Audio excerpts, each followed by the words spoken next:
Así que voy a hacer un repaso breve de lo que estudiamos anoche. ¿Qué profecía estudiamos anoche para los que estuvieron? La profecía de Daniel, el capítulo 7. Vamos a repasar los eventos importantes de Daniel 7. En primer lugar tenemos un león. ¿Qué representa el león? Babilonia. Es decir, la cadena profética comienza con el reino que existe en los días de Daniel. Comienza con Babilonia. Luego entonces tenemos un oso. ¿Qué representa el oso? Los medos y los persas que conquistan a Babilonia. Luego tenemos un leopardo. ¿Qué representa el leopardo? Grecia, que conquista al reino de los medos y los persas.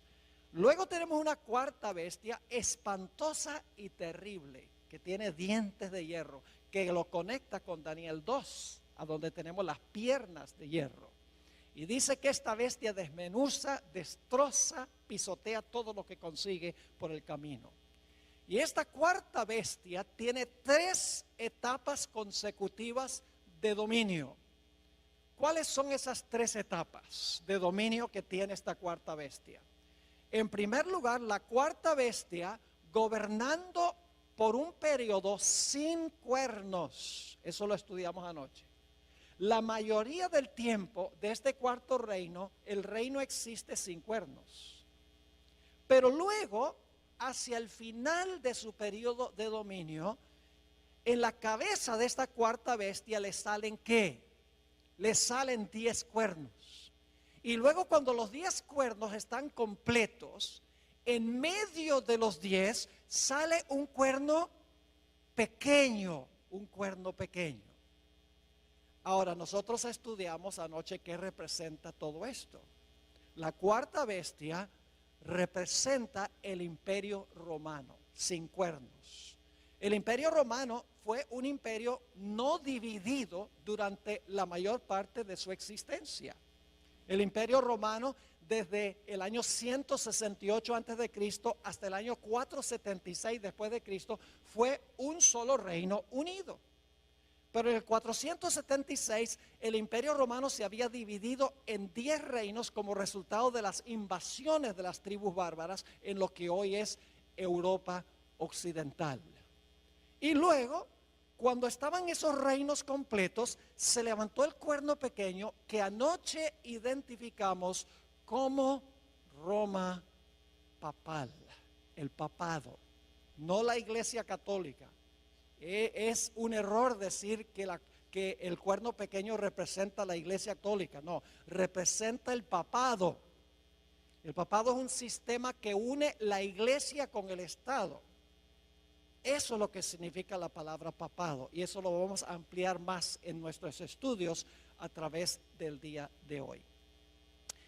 Es decir, el cuerno pequeño gobierna 1260 años después que se levanta. Significa que el cuerno pequeño, el papado, gobernó desde el año 538 después de Cristo hasta el año 1798, cuando recibió una herida de muerte y quedó decomisada esta bestia. El papado quedó decomisado por un periodo de tiempo. Es decir, Daniel 7 nos ha llevado en la cadena profética a través de Babilonia, Medo-Persia, Grecia, el imperio romano dividido y el dominio papal hasta 1798. Es lo que se conoce como el método histórico de estudiar las profecías. No tenemos que adivinar, porque sabemos a dónde comienza la profecía. La profecía comienza con Babilonia en los días de Daniel. Sabemos dónde termina finalmente la profecía, aunque no incluimos eso anoche. Termina cuando Cristo toma el reino en Daniel 7. Y entonces podemos seguir la trayectoria desde su comienzo. Todos los reinos que se levantan en secuencia, podemos seguir la trayectoria hasta que la profecía alcanza su clímax. Sabemos a dónde estamos en cada etapa de la historia o de la cadena profética. Es un método matemático, un método sistemático, un método contextual de estudiar las profecías. Ahora, esta mañana queremos estudiar otra profecía paralela a la profecía de Daniel 7. Me refiero a Apocalipsis 13 y los versículos 1 al 10. Apocalipsis 13 y el versículo 1 al 10. Ahora vamos a leer los versículos 1 y 2 e inmediatamente vamos a ver la conexión con Daniel 7. Es decir, al leer estos dos versículos no nos va a caber duda alguna que hay una conexión entre Apocalipsis 13 y Daniel 7. Vamos a leer los versículos 1 y 2.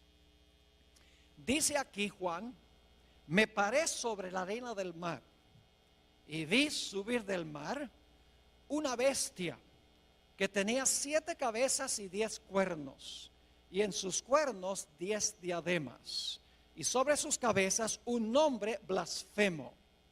Y la bestia que vi era semejante a un leopardo, y sus pies como de oso, y su boca como boca de león, y el dragón le dio su poder y su trono y grande autoridad.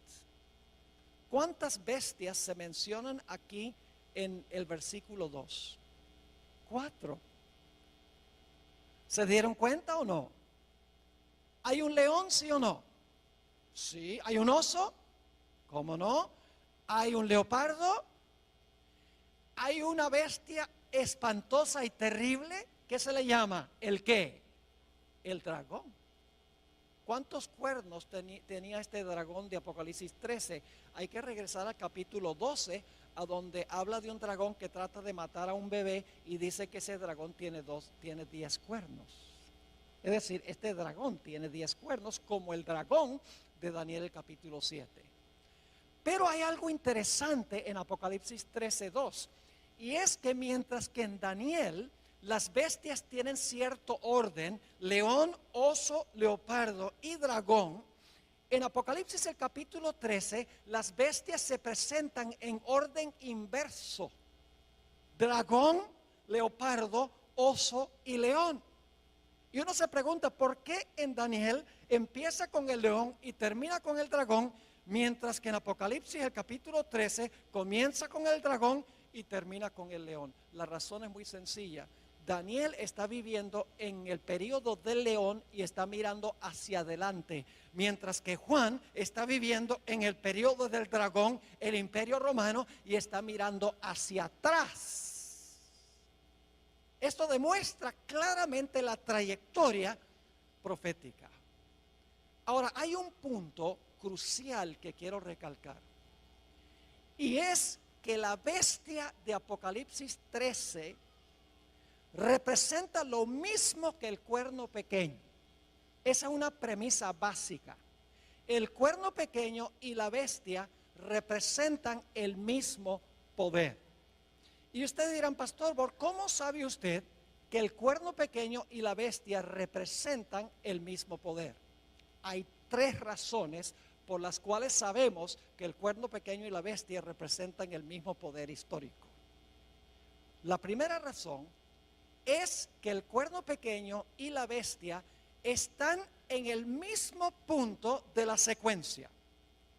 En Daniel 7 tenemos león, oso, leopardo, dragón, 10 cuernos, cuerno pequeño. Mientras que en Apocalipsis el capítulo 13 tenemos también león, oso, leopardo, dragón, 10 cuernos, bestia.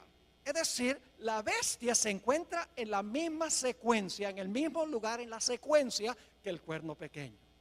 Así que como se encuentra en el mismo lugar en la secuencia o en la cadena profética, sabemos que el cuerno pequeño y la bestia representan el mismo poder. Es decir, en primer lugar sabemos que la bestia y el cuerno pequeño son el mismo poder porque están en el mismo lugar en la cadena profética. Hay una segunda razón.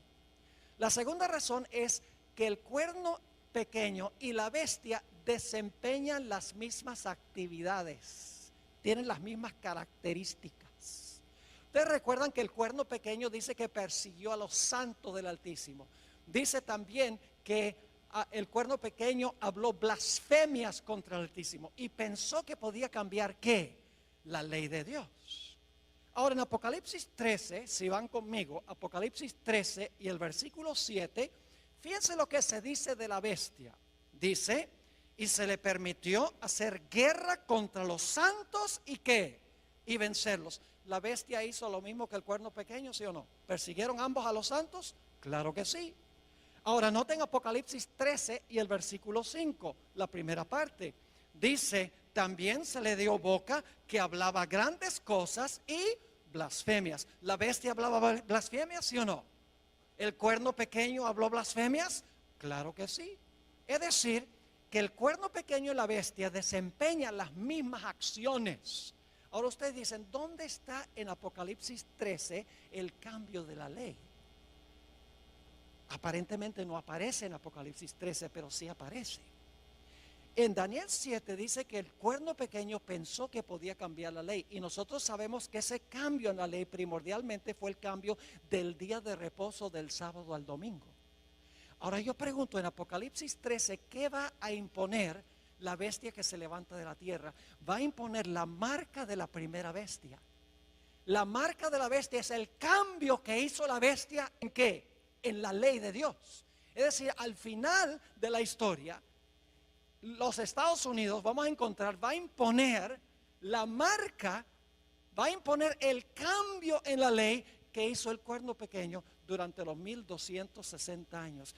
En segundo lugar, la razón por la cual sabemos que el cuerno pequeño y la bestia representan el mismo poder es porque desempeñan las mismas acciones. La tercera razón por la cual sabemos que el cuerno pequeño y la bestia representan el mismo poder es que ambos gobiernan el mismo periodo de tiempo. Noten Apocalipsis 13 y la última parte del versículo 5.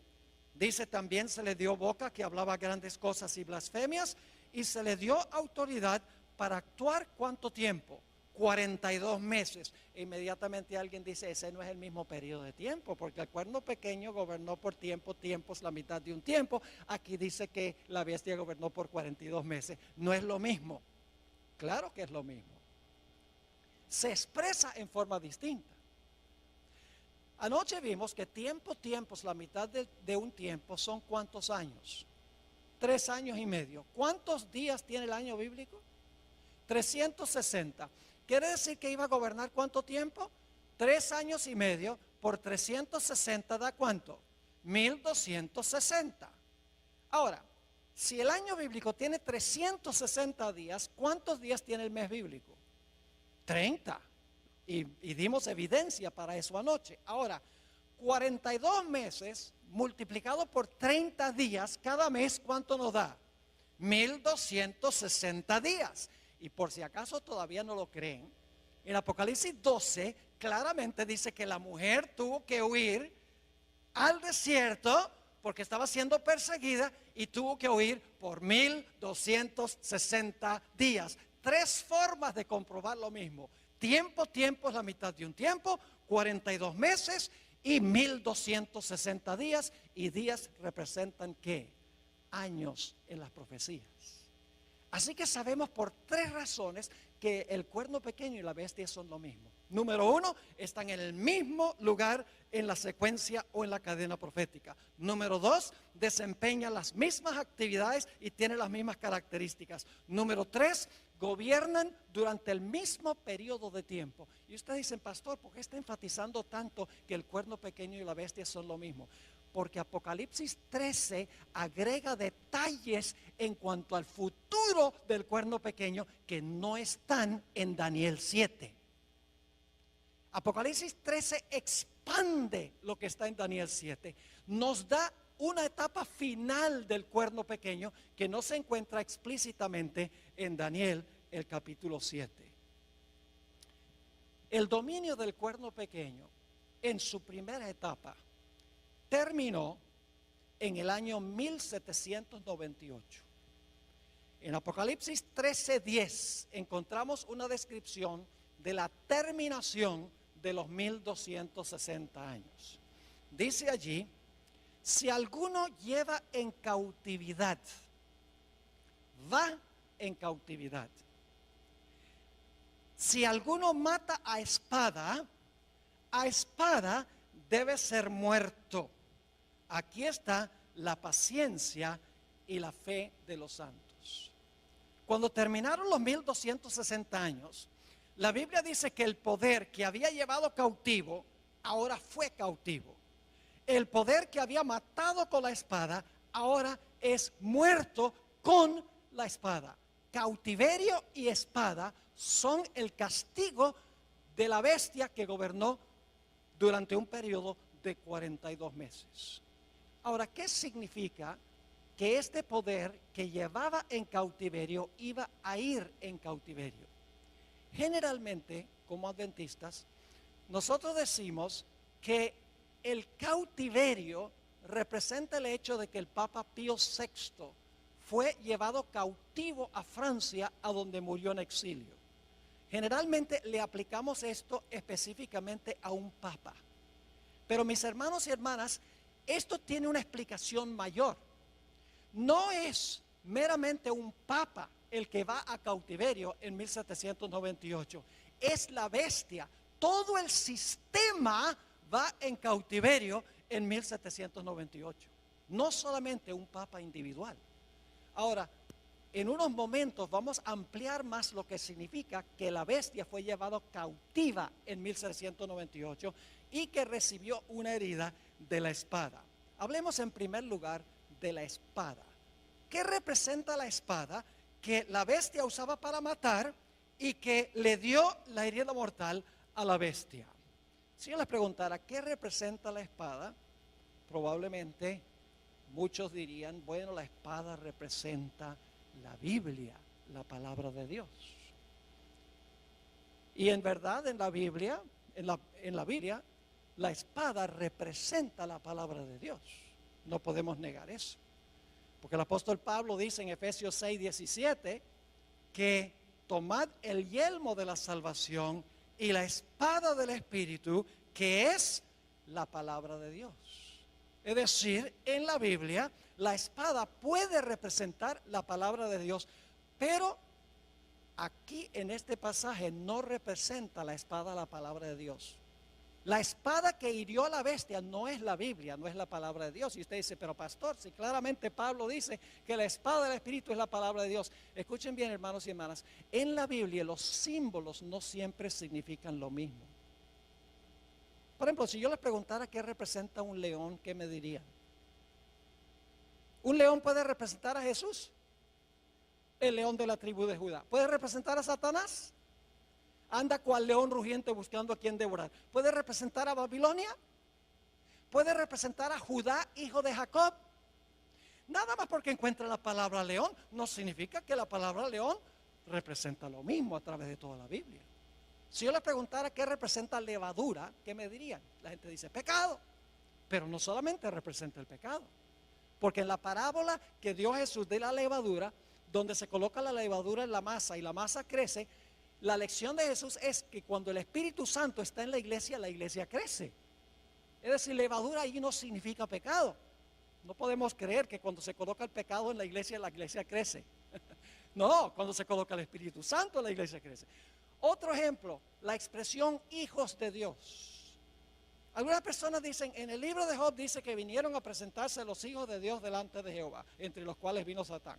Claramente son ángeles. Así que dicen, en Génesis 6, cuando dice que los hijos de Dios vieron que las hijas de los hombres eran hermosas, entonces esos fueron ángeles que cohabitaron con mujeres humanas.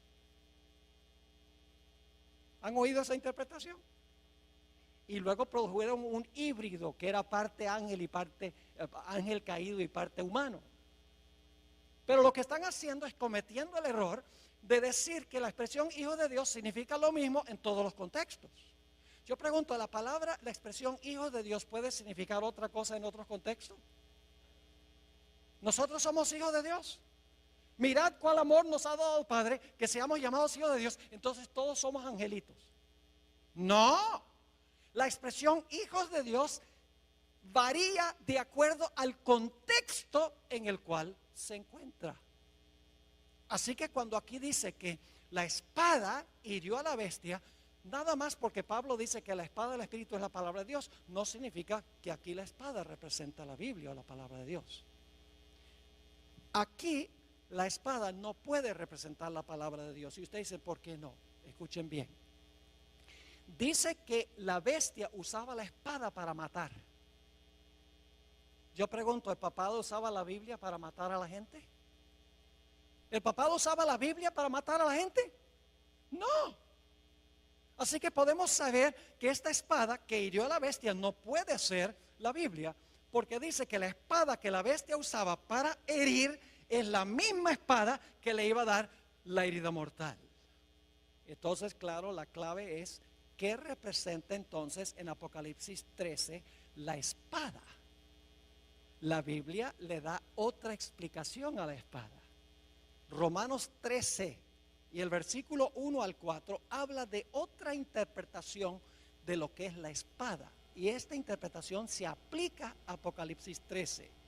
Dice allí en Romanos 13, 1 al 4, sométase toda persona a las autoridades superiores. ¿Quiénes son las autoridades superiores? El gobierno, muy bien, el poder civil. Porque no hay autoridad sino de parte de Dios. Y las que hay por Dios han sido establecidas. De modo que quien se opone a la autoridad, es decir, al poder civil, a lo establecido por Dios resiste. Y los que resisten acarrean condenación para sí mismos. Porque los magistrados, ahí está hablando del gobierno, porque los magistrados no están para infundir temor al que hace el bien, sino al malo. ¿Quieres pues no temer la autoridad? ¿Quieres no tenerle miedo al gobierno, al poder civil? Haz lo bueno y tendrás alabanza de ella. Y ahora viene el versículo clave. Porque es servidor de Dios para tu bien. Pero si haces lo malo, teme, porque no en vano que lleva la espada, pues es servidor de Dios, vengador para castigar al que hace lo malo. ¿Quién tiene la espada? El poder civil tiene la espada. ¿Y cómo usa el poder civil la espada?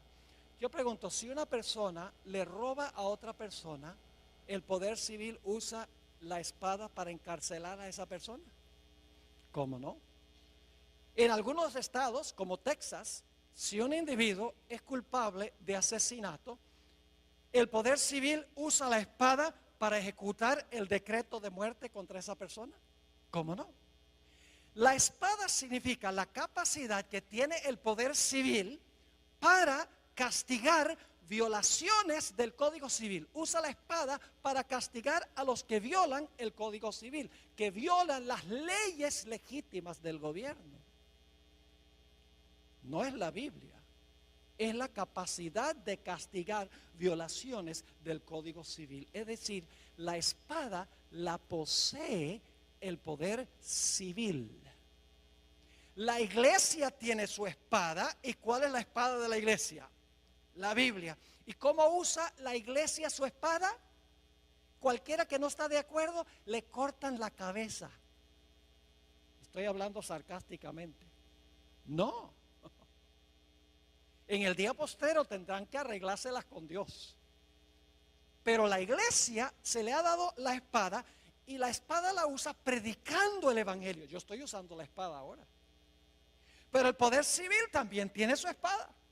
Y la espada es la capacidad de castigar violaciones del Código Civil que disturbian el orden social o la paz de la sociedad, la propiedad, la vida, la reputación, etcétera. Así que en 1798 lo que sucedió fue que el poder civil de Francia, que antes le daba la espada a la iglesia, ahora le quitó de la mano la espada, y con esa espada se le volcó en contra y le dio una herida mortal al papado. Es decir, la herida mortal es cuando se levantó el poder civil en contra del papado, porque antes el papado había usado el poder civil para castigar violaciones de la iglesia. Cualquiera que no estaba de acuerdo con lo que enseñaba la iglesia decía al poder civil: mira, toma tu espada y castiga a esa persona, échalo a la cárcel, o incinéralo, o ponlo en la cárcel, o tortúralo. eso es lo que hacía la iglesia, usaba la espada del poder civil para castigar violaciones religiosas. Pero en 1798 Francia le quitó la espada a la iglesia católica, a la iglesia romana, le dijo: ya no vas a usar más la espada para perseguir. Y la espada se le volcó en contra de el papado en 1798. También dice la profecía que el que llevaba en cautiverio iba a ir en cautiverio. El papado llevaba en cautiverio a toda la gente. Pero dice que este sistema iba a ir como, iba a ir cautivo. Ahora, ¿qué significa que iba a ir cautivo este sistema? Necesitamos regresar al tiempo cuando las tribus bárbaras estaban invadiendo el Imperio Romano. Cuando estas naciones bárbaras vinieron del norte del imperio y empezaron a parcelarse lo que hoy es el Imperio Romano, lo que había sido el imperio occidental, el imperio que quedaba en Europa, las naciones donde está en Europa hoy, esa región se convirtió en un caos. No había emperador, no había quien pusiera ley, quien pusiera orden.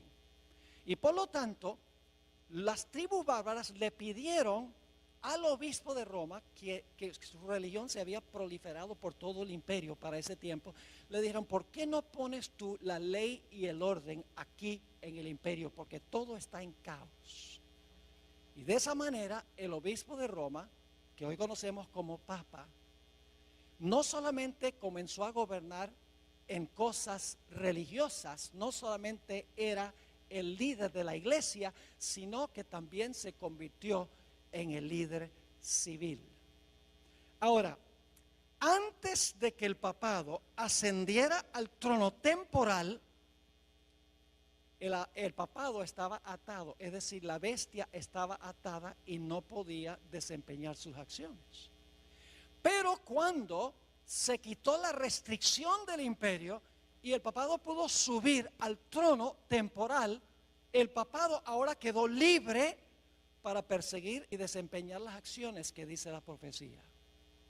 Es decir, lo que significa que este poder estaba atado, significa que los poderes civiles están en función y por lo tanto, estando los poderes civiles en función, el papado no puede dominar en asuntos civiles. El quitar la restricción significa que ahora los poderes civiles le rinden su apoyo al papado para que el papado pueda desempeñar sus funciones. Quiero leerles un par de citas de un cardenal de la Iglesia Católica, Enrique Eduardo Manning, a donde él explica lo que acabo de describir. Dice lo siguiente: cuando las tribus bárbaras, y yo no sé si vamos a tener esto en la pantalla para que la gente pueda ver esta cita, tal vez no la vamos a tener, pero voy a leerlo de todas maneras. Dice que cuando las tribus bárbaras invadieron el imperio, escuchen bien, los pontífices se hallaron solos porque ya no había emperador. Como la única fuente del orden, la paz, la ley y la seguridad. Es decir, cuando los bárbaros invadieron, ahora como no había emperador, no había ley ni orden, dice que el único que podía mantener un poco el orden eran los obispos, es decir, el obispo de Roma, los que llamamos papas hoy, los pontífices. Y ahora escuchen cómo se describe esto. Y desde la hora de esta liberación providencial, ¿qué necesita usted hacer para liberar a alguna persona? La persona tiene que estar ¿qué? La persona tiene que estar cautiva, ¿verdad? Si se va a librar es porque está cautiva. Es decir, cuando el Papa asciende, dice esto, para establecer orden en el imperio, no solamente religioso, sino civil, dice, desde la hora de esta liberación providencial, cuando por intervención divina se le cayeron las cadenas de las manos al sucesor de Pedro. Es decir, cuando ahora el papado no solo gobierna en asuntos religiosos, sino en asuntos civiles, dice que se le caen las cadenas de las manos al sucesor de Pedro, porque antes estaba ¿qué? Encadenado. como una vez habían caído de las suyas, ningún soberano ha reinado en Roma, sino el vicario de Jesucristo. En otra cita, Manning dice lo siguiente: el papado esperó hasta el momento propicio en que Dios rompiera sus ¿qué? ¿En qué condición estaba el papado antes de ascender al poder civil, de usar el poder civil? ¿Estaba qué? Atado. Dicho sea de paso, aquí tenemos que entender 2 Tesalonicenses 2, donde dice que había uno que detenía para que no se manifestara el hombre de pecado. ¿Lo han leído? ¿Qué era lo que detenía al papado para que no pudiera manifestarse? El poder civil de Roma. Mientras el poder civil de Roma estaba, el hombre de pecado estaba ¿qué? Atado. Cuando es quitado del medio el poder civil y ahora el papado gobierna, ahora es ¿qué? Librado. ¿Están entendiendo o no? Ahora dice, el papado esperó hasta el momento propicio en que Dios rompiera sus ataduras y lo librara de la sujeción a los poderes civiles. ¿De qué es la liberación del papado? Son librados de sujetarse ¿a qué? A los poderes civiles, colocándolo así sobre el trono como dueño de su propia soberanía temporal. En 1798 lo que sucedió fue que la espada del poder civil de Francia, donde antes Francia usaba la espada para defender a la iglesia, el gobierno francés dijo, le quitó la espada y dijo, ya no te vamos a prestar la espada. La espada se levantó en contra del papado, le dio la herida mortal. Y en vez del papado ahora estar libre de ejercer dominio temporal, ahora el gobierno francés y nación tras nación en Europa le pone restricciones, no dejan que la iglesia use el poder civil y por lo tanto se le ponen otra vez las esposas a este sistema y queda encarcelado. Yo pregunto, ¿qué tendría que suceder para que este poder recupere su libertad y se sane de su herida? ¿Qué tendría que pasar? Tendría que recuperar el apoyo de la espada ¿qué? Del poder civil. Y tendría que permitir las naciones del mundo que este poder los use de nuevo y entonces el papado ya no estaría restringido, sino que estaría ¿qué? Libre. Eso fue lo que sucedió en 1798. La iglesia quedó atada en el sentido de que ya no podía usar los poderes civiles. Recibió la herida mortal de la espada porque la espada ya no se prestó para ser usada por la iglesia para perseguir a aquellos que no concordaban con ella. Pero la profecía de Apocalipsis 13 nos dice que habrá otra etapa del cuerno pequeño o de la bestia. Apocalipsis 13 y el versículo 3 nos dice, después vi otra bestia, antes de eso, 13:3, vi una de sus cabezas como herida de muerte. Y ahora escuchen lo que sucede. Pero su herida mortal fue sanada y se maravilló toda la tierra en pos de la bestia. Yo pregunto, ¿este poder va a recuperar su dominio? Sí.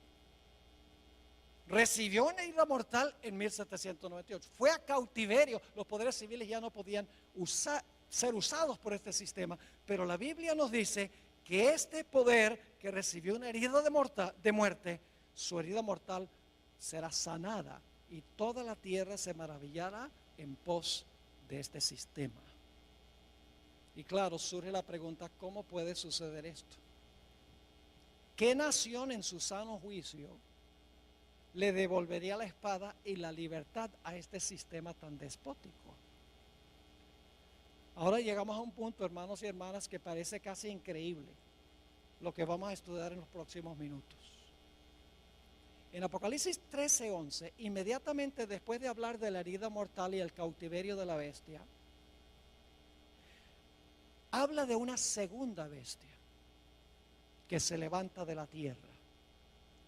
Vamos a leer Apocalipsis 13:11. Después vi otra bestia que subía de la tierra y tenía 2 cuernos semejantes a los de un cordero, pero hablaba como un dragón. Ahora, ¿qué representa esta segunda bestia de Apocalipsis 13? Les voy a dar las características rapidito. En primer lugar, tiene que levantarse alrededor del año 1798, porque dice que después de ver a la primera bestia, vio levantarse a esta segunda bestia. Es decir, este poder tiene que levantarse alrededor del año 1798, cuando la primera bestia recibe su herida mortal. En segundo lugar, esta bestia que se levanta de la tierra tiene que levantarse en un lugar distinto que las primeras bestias. Las primeras 4 bestias se levantaron en Asia y en Europa. Los primeros 2 poderes son asiáticos. Los 2 siguientes poderes son europeos. Pero esta bestia no se levanta del mar a donde se levantaron las primeras bestias. Se levanta de la tierra. Tiene que levantarse en otro sitio distinto. Este poder tiene que ser una superpotencia mundial políticamente, porque va a mandar a todo el mundo a adorar a la primera bestia. Tiene que ser una potencia económica, porque va a poder prohibir comprar y vender a nivel global. Tiene que ser una superpotencia militar, porque va a imponer el decreto de muerte contra aquellos que no adoren a la primera bestia y reciban su marca. También sabemos que esta segunda bestia es más joven que la primera bestia. La primera bestia tuvo una larga trayectoria, 1260 años, recibió su herida mortal y luego se levanta, está retoñando después de 1798, esta bestia que se levanta de la tierra. La segunda bestia es más joven que la primera bestia, pero es contemporánea con la primera bestia. Ahora, lo más insólito e increíble, mis hermanos y hermanas, es que esta segunda bestia que se levanta de la tierra va a ayudar a la primera bestia a recuperar el poder que perdió, a recuperar su libertad y su espada. Ustedes dicen, ¿cómo sería posible eso? Que esta nación, porque una bestia representa una nación, que se levanta alrededor del año 1798, una superpotencia económica, política, militar, que no se levanta ni en Asia ni en Europa, que esa nación lo que va a hacer es ayudar a la primera bestia a recuperar la espada y a salir de la cárcel. ¿Cómo es posible tal cosa? Es lo que la profecía dice. Ahora escuchen, las bestias de Daniel 7, cada una pelea con la bestia anterior para quitarle el poder. El oso acaba con el león. El leopardo acaba con el oso. Y la bestia espantosa y terrible acaba con el leopardo. Pero la función de esta bestia que se levanta de la tierra no es pelear contra la bestia anterior, sino ayudarle a recuperar su poder. Y usted dice, ¿cómo sabe eso? Hermanos y hermanas, porque la profecía dice que todo lo que hace esta segunda bestia es para complacer a la primera. No para pelear con la primera, sino para complacerla. Vamos a anotar los detalles. Apocalipsis 13, 12. Apocalipsis 13, 12. Hablando de esta segunda bestia, dice, y ejerce toda la autoridad ¿de quién? De la primera bestia. ¿Por autoridad de quién gobierna la segunda bestia? De la primera. Dice, ejerce toda la autoridad de la primera bestia y luego dice, en presencia de ella. Esa expresión, según algunas versiones, significa a favor de ella. Es decir, esta bestia que se levanta de la tierra, en primer lugar, ejerce la autoridad de la primera bestia. Todo lo que hace es con el fin de favorecer a la primera bestia. Y luego sigue diciendo, y hace que la tierra y los moradores de ella adoren a la primera bestia. Fíjese, ejerce la autoridad de la primera bestia. Lo que hace, lo hace en presencia de la primera bestia. Además de eso, manda a todos a adorar a la primera bestia. ¿Y sabe qué más hace? Una imagen de la primera bestia. Impone la marca de la primera bestia. ¿Cuál es la función de esta segunda bestia? Todo lo que hace es para ayudar a la primera bestia a recuperar, el poder que perdió cuando recibió la herida mortal. Yo pregunto, ¿cuál nación sería esta? Una nación que no es asiática ni europea, una nación que es una superpotencia económica, militar y política, una nación que se levantó alrededor del año 1798 en otro lugar distinto. ¿Cuál es la única nación que puede estar representada aquí? No cabe duda, las características indican claramente que esta nación representa a los Estados Unidos de América. Dice, pastor, esto es ridículo. Usted está diciendo que los Estados Unidos, que incorporó en su constitución la libertad civil y religiosa, que le va a devolver al papado su libertad y le va a brindar otra vez la espada del poder civil para perseguir a los que no están de acuerdo con lo que enseña y practica la iglesia. Pastor, eso es ridículo. Nunca podría pasar en este país de la libertad. Yo pregunto, ¿en qué se parece un cordero a un dragón? En nada. Esta es una bestia contradictoria. Porque mientras que tiene dos cuernos como de cordero, ¿qué hace? Habla como dragón. Ahora necesitamos dedicar unos minutos a hablar de la característica principal que yo veo aquí que necesitamos entender. Los dos cuernos como de cordero que tiene esta bestia. La bestia esta representa a los Estados Unidos. Las características son demasiado claras. Y dice que esta bestia tiene dos cuernos como de cordero. Ahora la pregunta clave es, ¿qué representan los dos cuernos como de cordero? El paralelo más cercano que tenemos se encuentra en Daniel 8.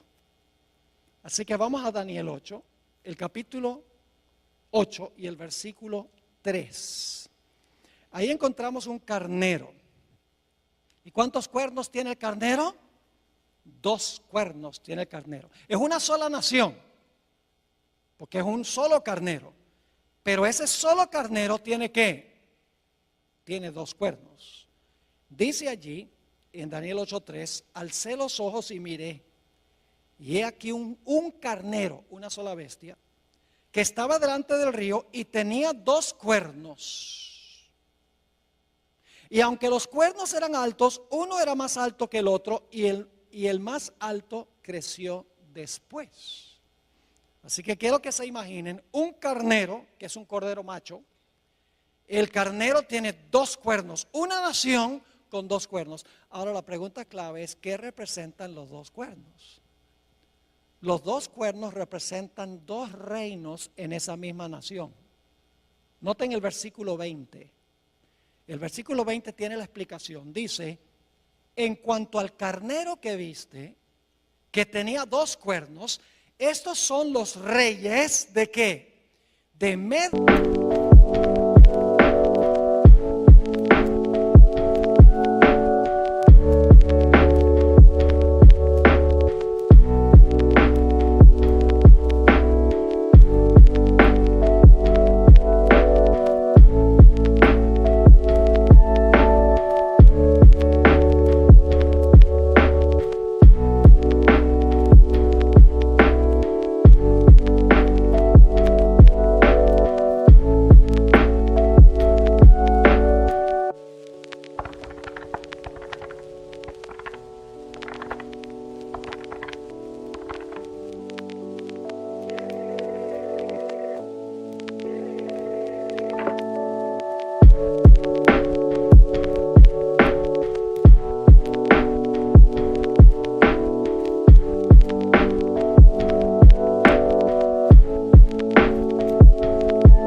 Y de Persia.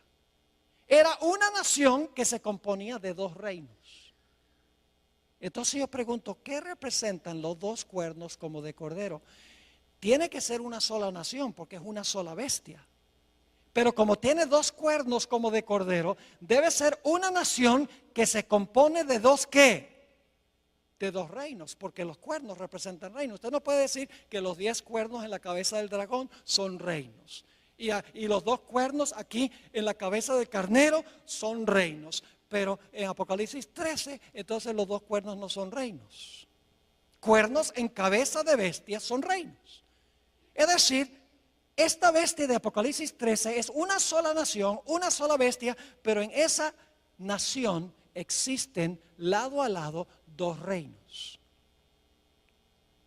Y lo importante que queremos notar es que son dos cuernos como de cordero. Son dos reinos, los mismos dos reinos que reconoció Jesús, el Cordero de Dios, porque la palabra cordero aparece 29 veces en Apocalipsis y siempre se refiere a Jesús.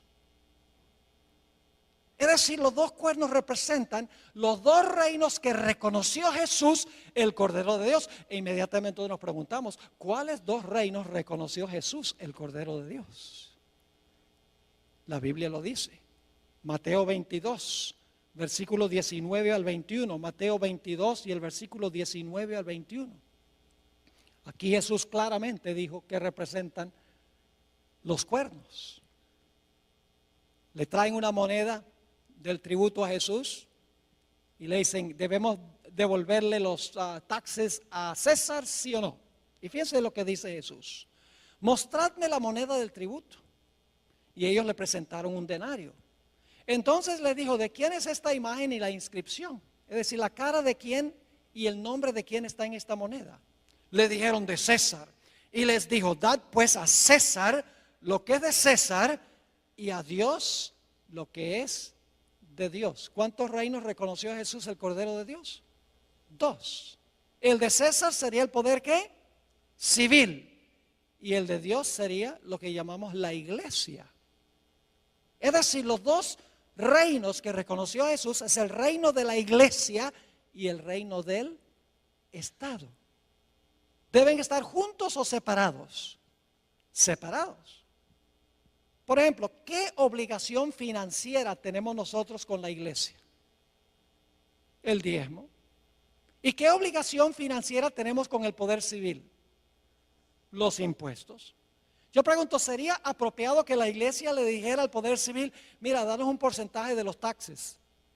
No. ¿Sería lícito que el poder civil le dijera a la iglesia, tiene que devolverme un 20% del diezmo? No. Cada reino funciona en su propia esfera, separado uno del otro. Es una sola nación, los Estados Unidos, pero en esa sola nación existen dos reinos, la iglesia y el poder civil. Y ¿saben algo? Yo vivo en los Estados Unidos y soy ciudadano de dos reinos. Yo soy ciudadano de los Estados Unidos porque nací en Wisconsin. Y soy ciudadano de la iglesia también porque me bautizó y soy miembro de la iglesia adventista del séptimo día. En una misma nación pertenezco a dos reinos, la iglesia y también el Estado. ¿Están entendiendo lo que significan los dos cuernos? Representa el hecho de que en una sola nación, los Estados Unidos, va a existir la idea de dos reinos separados uno del otro. El gobierno, el poder civil, y la iglesia, el poder religioso. Y escuchen bien, el Señor Jesucristo rehusó la idea de que la iglesia usara el poder civil, la espada del poder civil, para defender su reino. Desde un comienzo de su ministerio, el diablo le ofreció a Jesús todos los reinos del mundo. ¿Y qué dijo Jesús? Apártate de mí, Satanás. Yo no vine a tomar las riendas del poder civil, yo vine a establecer mi iglesia. Jesús reconoció la existencia de dos reinos. Noten Juan 18:36. Aquí Jesús está en una entrevista personal con Pilato y Pilato le pregunta, bueno, ¿eres tú un rey, Jesús? Y fíjense lo que dijo Jesús. Mi reino no es de este mundo. ¿Cuántos reinos reconoció Jesús? Dos. El de él y ¿cuál? El del mundo. Mi reino no es de este mundo. Si mi reino fuera de este mundo, mis servidores pelearían, usaría la espada, en otras palabras, para que yo no fuera entregado a los judíos, pero mi reino no es de aquí. Pero ¿sabe lo que querían los judíos? Los judíos constantemente querían que Jesús se apropiara del poder civil, del poder del gobierno, que usara la espada para imponer su religión. Jesús dijo, yo no vine a eso. Yo vine a establecer un reino, mi iglesia, La hermana White dice que Jesús se mantuvo separado de la administración del gobierno civil de Roma. Nunca vemos a Jesús apelando a Roma para defender su reino. Jamás. Sus propios discípulos manifestaron que ellos querían usar la fuerza del poder civil para castigar al que no estaba de acuerdo con el reino de Jesús. Santiago y Juan, los hijos del trueno, cuando Jesús estaba en su último viaje a Jerusalén, Jesús quería pasar por algunas aldeas samaritanas para cortar camino.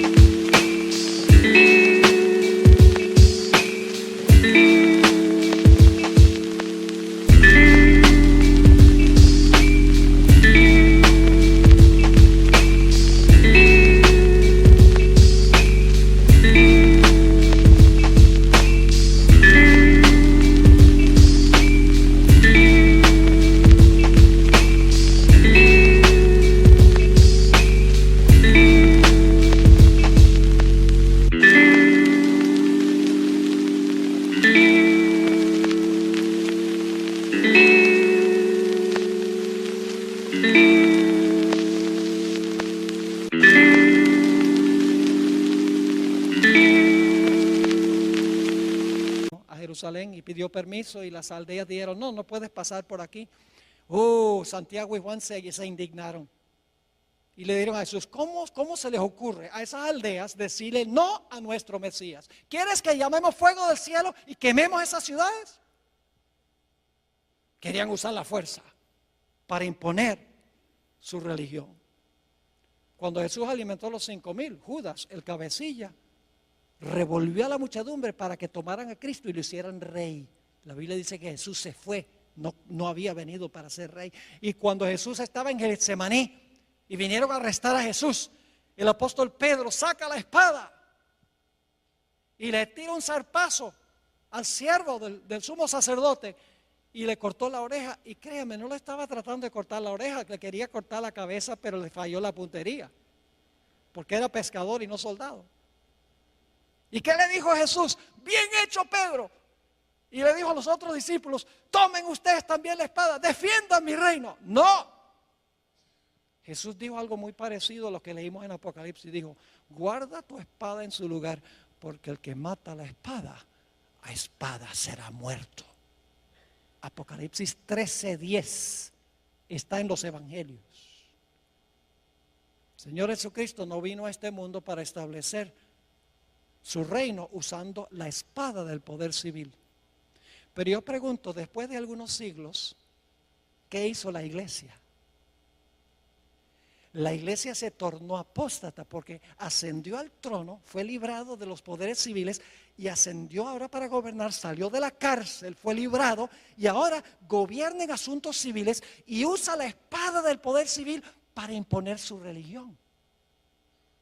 Eso pasó en los días de Constantino. En adelante la iglesia se tornó apóstata.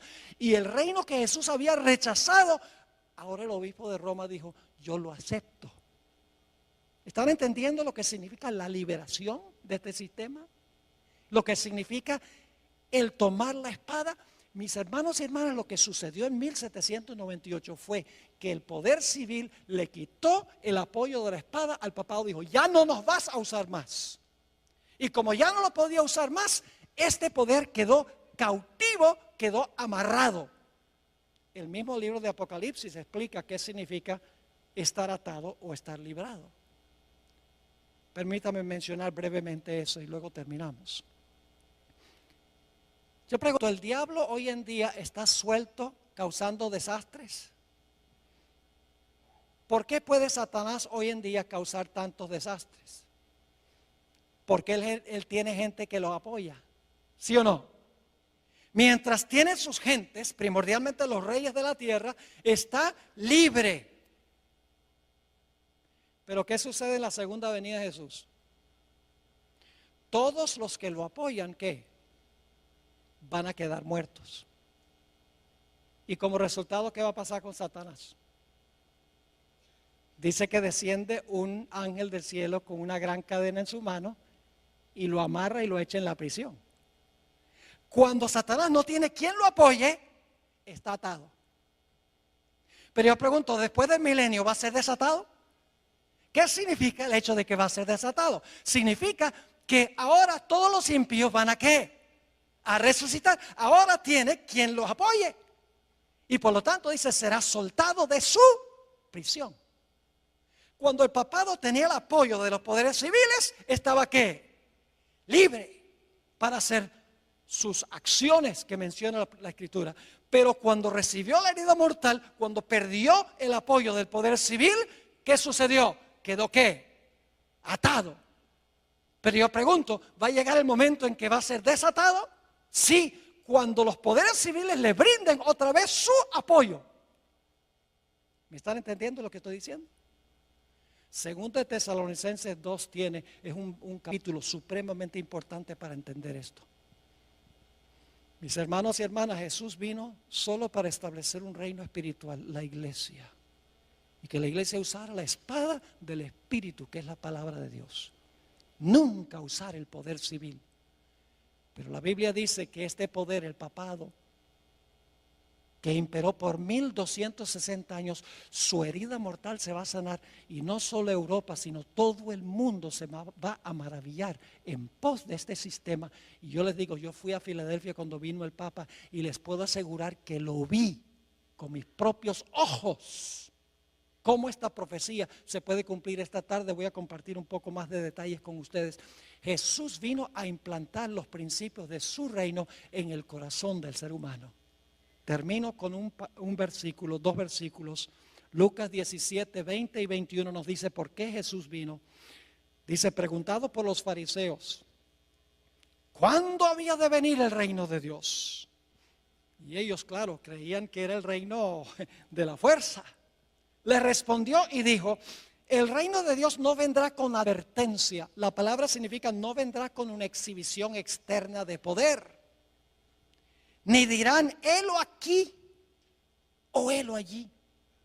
Porque he aquí el reino de Dios está en vosotros. Una mejor traducción que entre es, el reino de Dios está en vosotros. Cristo vino a implantar los principios de su reino en el corazón humano. No vino a tomar las riendas del poder civil para imponer por la fuerza su religión.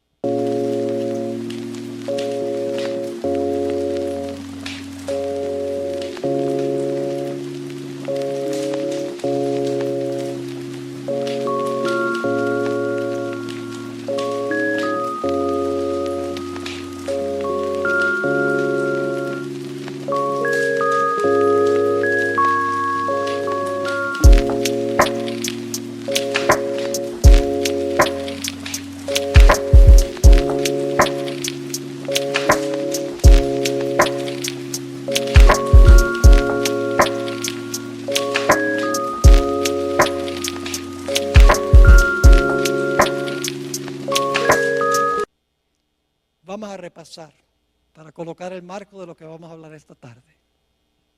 Babilonia, Medo-Persia, Grecia, el Imperio Romano dividido. El papado gobierna 1260 años. Recibe una herida mortal en 1798. Por un tiempo el poder está inactivo, pero mientras ese tiempo inactivo existe, se levanta otra nación. Cuando cae la primera en 1798, los Estados Unidos, y después de un periodo de inactividad, el poder que gobernó durante los 1260 años va a recuperar la espada y su libertad. ¿Dónde estamos en la cadena profética?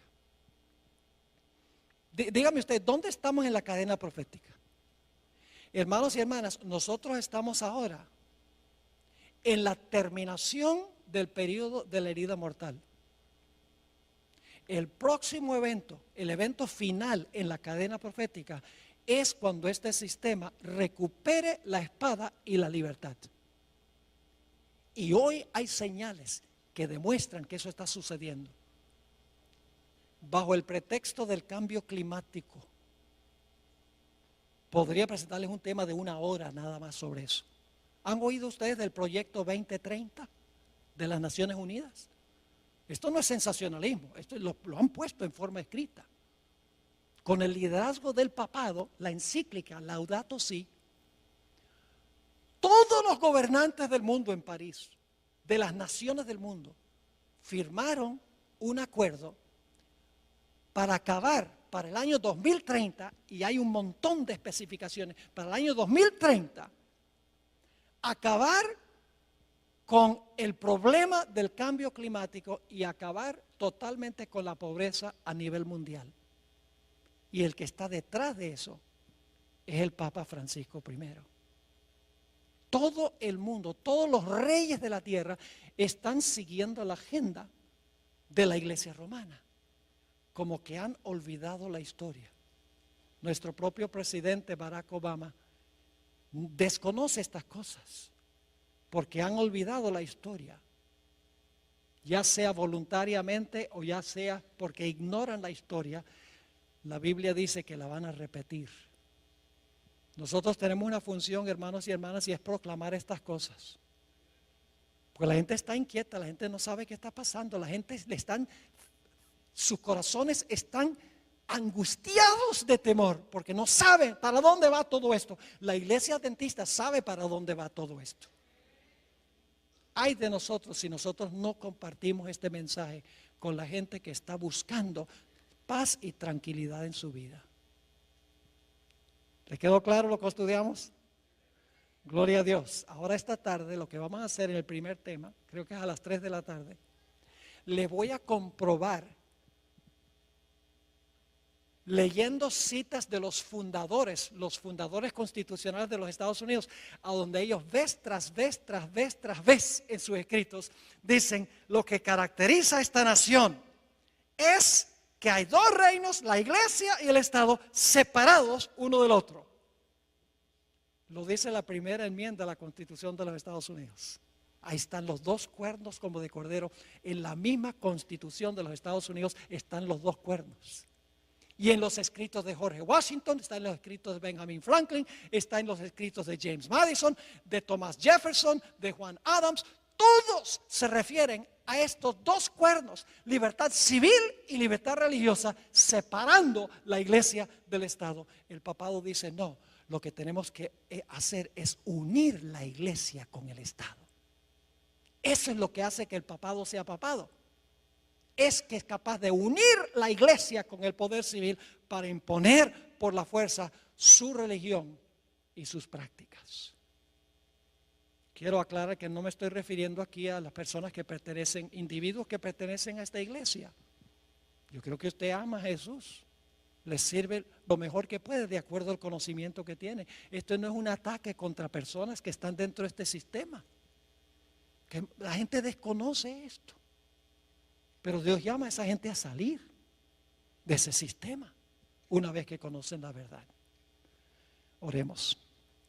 Padre Celestial, gracias te damos por la claridad de la cadena profética. No tenemos que especular, ni adivinar, ni conjeturar, ni sensacionalizar. Todo está en su orden exacto, como ha sucedido y sucederá.